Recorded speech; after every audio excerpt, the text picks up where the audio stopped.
भूमिका हिंदवी स्वराज्य के संस्थापक छत्रपति शिवाजी महाराज, यह नाम ही शौर्य और स्वाभिमान का प्रतीक है। उन्होंने मुगल साम्राज्य की नींव हिला दी, हिंदवी स्वराज्य की स्थापना की। शिवाजी महाराज सिर्फ एक राजा नहीं, एक विचार थे, एक क्रांति थे। उनका जन्म 19 फरवरी 1630 को शिवनेरी दुर्ग में हुआ। यह काल भारत के लिए अत्यंत कठिन था। मुगल आतंक अपने चरम पर था, धर्म परिवर्तन का भय व्याप्त था। ऐसे समय में शिवाजी महाराज एक ज्वाला बनकर उभरे। उन्होंने अपना पूरा जीवन स्वतंत्रता के लिए समर्पित कर दिया। उन्होंने अन्याय के खिलाफ आवाज उठाई। उन्होंने लोगों को संगठित किया और एक शक्तिशाली सेना का निर्माण किया। बाल्यावस्था, वीरता के बीच शिवाजी महाराज का बचपन शिवनेरी और पुणे में बीता। उनके पिता शाहजी भोसले एक वीर योद्धा थे। माता जीजाबाई अत्यंत धार्मिक और दृढ़ निश्चयी थी। माता पिता का प्रभाव शिवाजी पर गहरा पड़ा। उन्होंने रामायण, महाभारत जैसी गाथाएं सुनी, वीर योद्धाओं की कहानियां पढ़ी।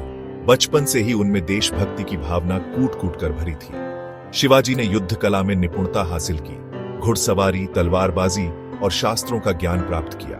उन्होंने अपने आसपास के किलों का अध्ययन किया। उनकी रणनीतिक समझ कम उम्र से ही प्रकट होने लगी थी।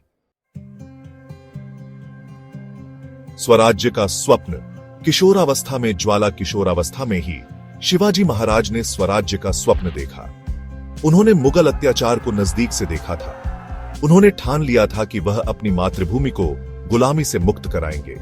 1645 में मात्र 15 वर्ष की आयु में उन्होंने रोहिड़ा किले पर अधिकार कर अपनी मंशा जाहिर कर दी।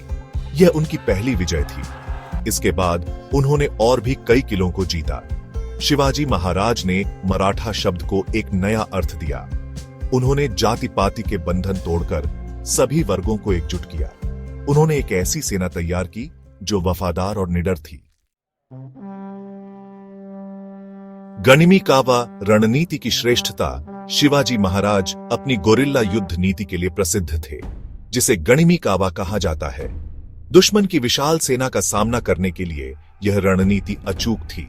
वे अचानक हमला करते और तेजी से पीछे हट जाते। दुश्मन को चकमा देने के लिए वे पहाड़ी रास्तों का इस्तेमाल करते। उनकी रणनीति से दुश्मन हमेशा भ्रमित रहता। शिवाजी महाराज ने नौसेना का भी गठन किया। उन्होंने पश्चिमी तट पर कई महत्वपूर्ण किलों पर कब्जा कर लिया। उनकी नौसेना मराठा नौसेना के नाम से जानी जाती थी। प्रतापी विजय, तोरण का युद्ध। शिवाजी महाराज ने अपने जीवन में कई युद्ध लड़े, लेकिन 1660 में लड़ा गया तोरण का युद्ध उनकी वीरता और रणनीति का शानदार उदाहरण है। मुगल सेनापति कारतलब खान ने कोंडाणा किले को घेर लिया था। शिवाजी महाराज ने मात्र 3000 सैनिकों के साथ मुगल सेना पर धावा बोल दिया। यह युद्ध मुगलों के लिए एक बड़ा झटका था। इस जीत ने शिवाजी महाराज का खौफ पूरे दक्कन में फैला दिया।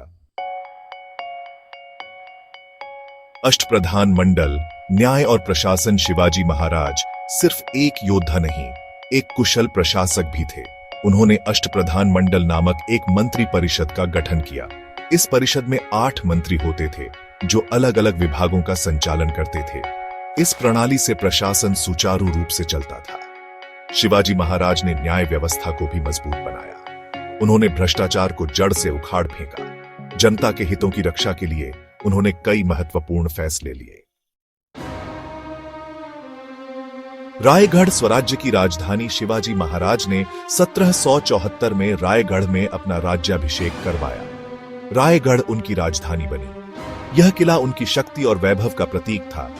रायगढ़ में उन्होंने एक भव्य दरबार की स्थापना की। उन्होंने संस्कृत भाषा को प्रोत्साहन दिया, कला और साहित्य को बढ़ावा दिया। शिवाजी महाराज ने अपने शासनकाल में कई किलों का निर्माण करवाया।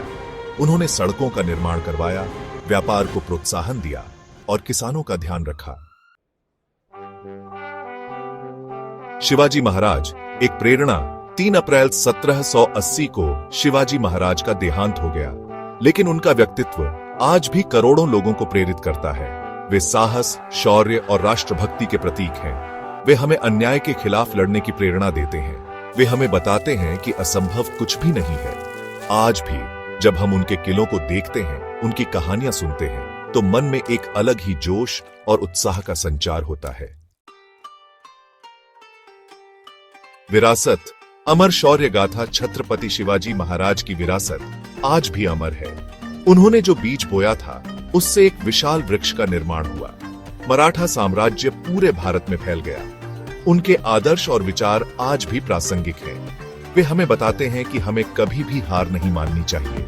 हमें हमेशा अन्याय के खिलाफ लड़ते रहना चाहिए। छत्रपति शिवाजी महाराज भारत के गौरव हैं। उनकी शौर्य गाथा पीढ़ी दर पीढ़ी गूंजती रहेगी।